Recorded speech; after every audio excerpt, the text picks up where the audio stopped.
Today on Bench Briefs, we're looking at a landmark case that explores the delicate balance between professional regulation and constitutional rights. Krieger v. Law Society of Alberta. This 2002 Supreme Court of Canada decision dives into how far a law society can go in disciplining a lawyer without stepping on constitutional freedoms. So, what's the story here? Mark Krieger was a lawyer practicing in Alberta who found himself in hot water with the Law Society of Alberta. The Law Society launched disciplinary proceedings against him because of how he handled a client's case. Essentially, they were investigating whether Krieger had violated the professional conduct rules that lawyers must follow. But Krieger didn't just accept this quietly. He argued that the Law Society's disciplinary process infringed on his constitutional rights, specifically his right to procedural fairness and freedom of expression under the Canadian Charter of Rights and Freedoms. At the heart of the case was a clash between two important principles.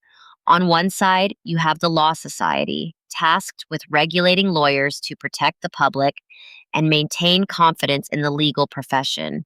On the other, there are the fundamental rights guaranteed by the Charter, which protect individuals, including lawyers, from unfair or unjust treatment by regulatory bodies.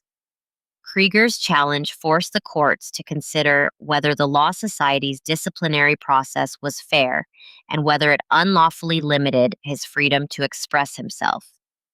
The key legal questions were straightforward but profound. First, did the Law Society's disciplinary proceedings violate Krieger's constitutional rights? More specifically, did the process afford him the procedural fairness that the Charter requires? And second, did the Law Society's actions unjustifiably infringe on his freedom of expression? The court had to weigh the regulatory authority of the Law Society against constitutional protections designed to safeguard individual rights. When the case reached the Supreme Court, the justices recognized the importance of both sides.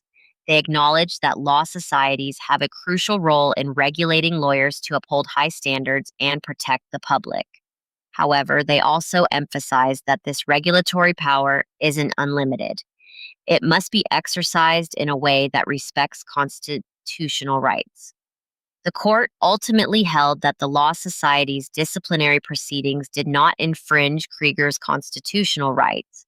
It found that the regulatory process was consistent with the principles of procedural fairness, and that any limits on freedom of expression were justified in the context of maintaining professional standards.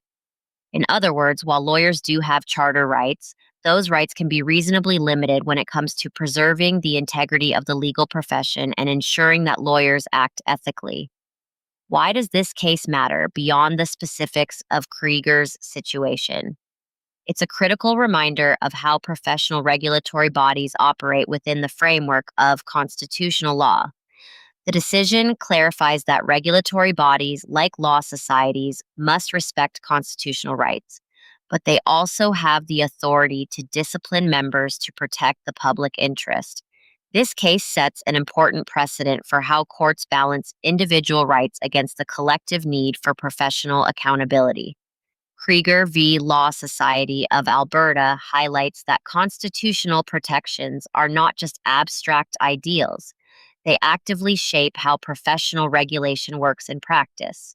It reassures lawyers and the public alike that disciplinary processes must be fair and just, but also that professional standards are essential to maintaining trust in the legal system.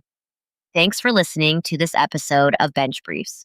Be sure to join us next time when we unpack another case that shapes Canadian law and impacts the legal community. Until then, take care.